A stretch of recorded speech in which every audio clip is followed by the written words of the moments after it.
shout out to Mike Love from Inspired. He got an up and he just starting to get things rolling. He's from Alldale Gardens. Yeah. But it's important for me to show this because this is a young black man trying to do his things from the projects. Man, bro. And trying to make it out. But one question I wanted to ask you was, like I brought up the Martin thing in 2010, and back then, 2010, you was rocking Leaders and Fashion Geek. Like people just starting to get on them brands now, which is mind blowing to me. But people just starting to get on them brands now. But I wanted to know, at those, whenever the lights and camera is on you, I noticed that you always rocking a Chicago brand. Yeah. Is that something you do consciously and intentionally? Or is it just like part of your daily? It's just what I was talking about. And I had this conversation with my wife the other day. I said, man, you don't realize how much money we spend in Black Chicago. Yeah. Every morning when I get up and put on. The Kanye interview, you had a Leaders hat. Every morning when I get up and put on some clothes, I got a Leaders hat. I done bought shoes from Leaders. I done bought shoes from Success. I done brought, and it's just, now it's just Fat Tiger Works. It's just habit. Like everything in my closet now is this. About the only time I might have something. Even with my suits now, shout out to Eric over at GQ on 71st and State. I go get all my suits from him. Yeah. And then go take them to a tailor and get them cut up because this brother is a black haberdasher. My little fedora hats. My man Paul at Dandy Candy hats. Like it's just, it's not conscious, it's subconscious. Yeah. It just happens. And I try to keep it that way. Like I can't tell you when the last time I had a run in Foot Locker buying shoes because everything I want, if I can't find it between Leaders and Success and wherever else, I ain't going. You got a couple more out there. I'll shout out Style Gods. Style Gods out in the Fleet Club. Shout out to Fleet Club. So it's like, I just find a habit. Right. And then it comes to the point I'm hanging out in these spots. I get my hair cut at a black-owned barbershop. Shout out to Profile. Shout out to Madison Street Barbers. So if you do it so much, it just becomes a habit. This is where I go. This is where I'm comfortable. See, me, at the age I am now, being 47, man, it ain't about to turn up to me. It's about being comfortable in the environment that I'm in. So I'd rather go hang out at Francis Lounge on 75th, right out Prairie next to Limbs, than to be downtown somewhere because I'm comfortable at Francis. Downtown, I ain't saying I'm uncomfortable, but sometimes I don't like the way they treat us. But you gotta be politically correct all the time. But that's why I like Persona. Black owned. Exactly. Group of brothers and sisters, Promontory, man. shout out to That's Promontory. the stuff we have to do. Like, we have to do that, make that strong. We have to go and Sir and Madam and stop by there. If you go buy something once, even if you just grab a T-shirt, you know what I'm saying? Like you'll buy a Nike shirt. You all day. And shout out to what they doing with Colin Kaepernick. I get it, but hey. I don't know if it's for I see the effect. I see the effect with my money when I shop with Corey. I see the effect of my money when you spending your dollar where it's gonna be appreciated. When Zoe dropped that shoe, like and sitting there in private conversation, I'm like, bro, you understand how big this is? And he just looked. He was like, yeah, man. Like this strong for us. This so strong for the city. Hey, I'm so proud of them, man. Yeah. And I want to talk about that, but before I get to that, I want to ask you, like, for our audience, how important is a brand like Leaders to Chicago, in your opinion? It's very, and all of them are important in their own right. Leaders is a very important brand. So is Fashion Geek. So is Fat Tiger Works. Shout out to Joe. Watch him come out from under that umbrella and do his thing. Guys like him, guys like Mike 100s, Mike Randolph, guys like Vic Lloyd, guys like Regular Old Ty. These guys are a legend, man. Don't sleep on him. Regular Old Ty. These guys are legends, and they are influencers. And we think they just influence and move the culture here. But I've been in other cities and seen how them dudes receive. Yeah. How Joe Fresh Good is received. Yeah, he's selling out. How Corey go to Germany, and I got guys over there calling me like, hey, man, this dude, this Leader, I be seeing you winning, man. They was over here, man. I bought some stuff. That's strong, man. Yeah. But we get so caught up, Gucci, Louis Vuitton. But look, even Louis Vuitton. Who running their stuff right now? Shout out to Virgil. So, I mean, it is very important, and to me why it's very important, the same way where I tell my daughters, like, I'm a comedian, DJ on the radio. Their mom is a freelance makeup artist. Your parents don't have conventional jobs, so therefore I'm not putting it on you to have a conventional job. It's a whole. What do you like to do? What do you like to do? Right now. My oldest daughter says, I like to draw anime and create video games. Okay, so she's in school for video concept and design. My middle one wants to be a chef. Where you think I'm gonna push her to? I'm gonna push you to what you like.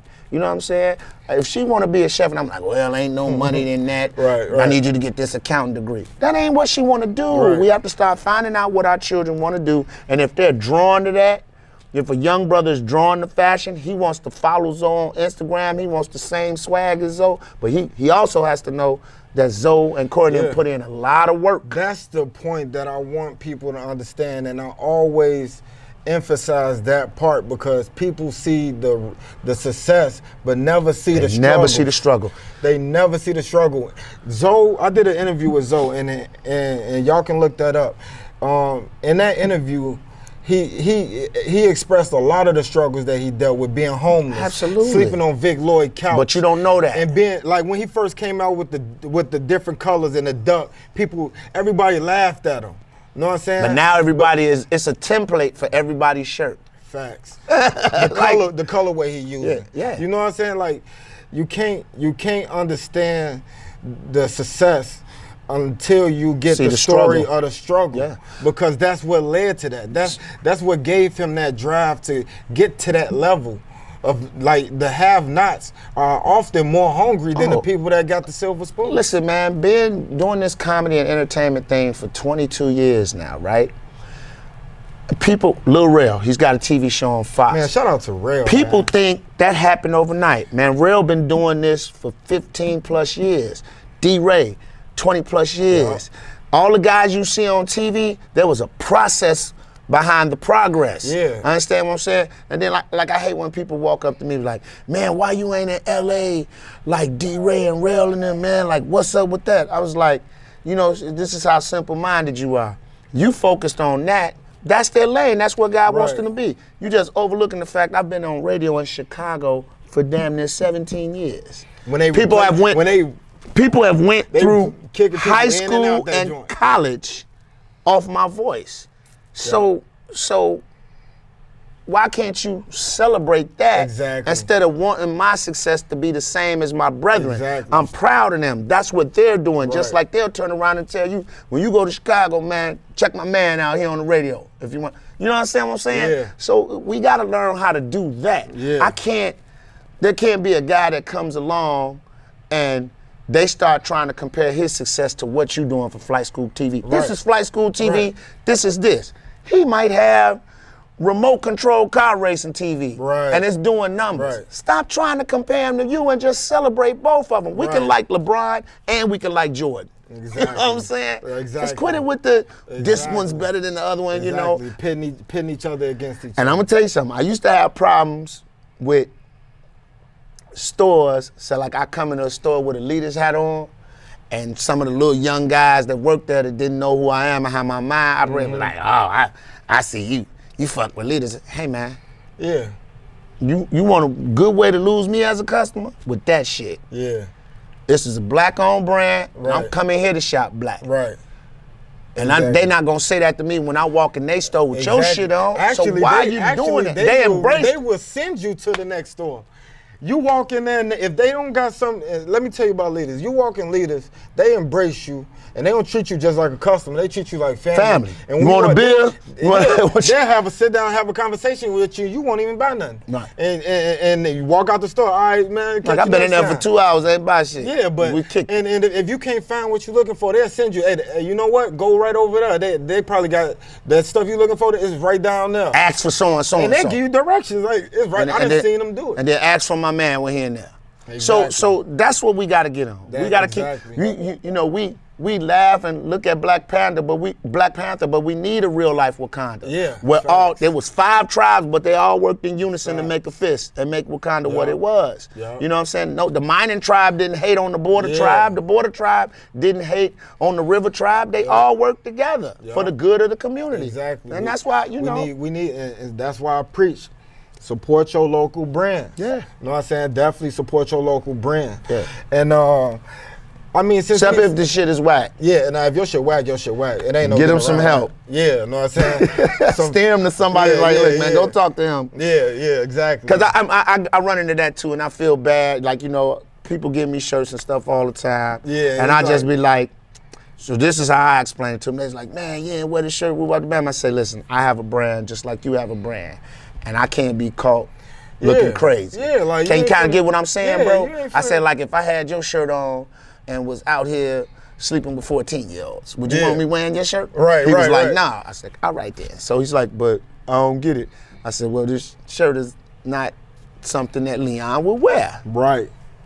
So no you can't, diss. You can't just go back to the drawing board. Yeah, you can't take that personal. That's one thing. Same way with rap artists. I tell them, I say, hey man, I want you to check my tape out. Let me know what you think. I say, do you really want me to let you know what I think? Or you want me to sugarcoat it and ride your jock like everybody else doing? Right. No, this will never get played on the station. Right. And sometimes, man, like, that's why I salute, like, guys like Diego. But I'm not trying to be an asshole. I'm just, but that's why I salute guys like Diego and Corey, because they always been, and Zoe and Dave Jeff, because they always, and Vail, they always been straight shooters since I met them. You gotta be. They'll tell you right to your face, like, that is